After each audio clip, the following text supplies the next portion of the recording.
Hello everyone, my name is Luke and welcome to Banking Help SA. This is how to use PayShap on the FNB app. Make sure you watch until the end so you do not miss any steps. If your app layout looks slightly different after an update, the steps are still the same. Just follow along and look for the same options. Start by opening the FNB app and signing into your account. Once you're on the home screen, select Pay. Next, select the Pay option again to open the payment menu. From here, choose PayShap. After that, select Pay to an account number. Now choose the bank that the recipient uses.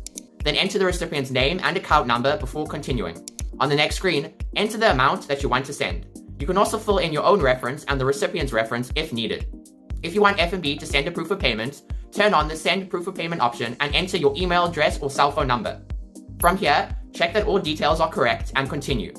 Finally, approve the transaction to complete the PayShap process. Once the payment has been processed successfully, the money should usually reflect in the recipient's account within a few minutes. And that is it. That's how to use PayShap on the FNB app.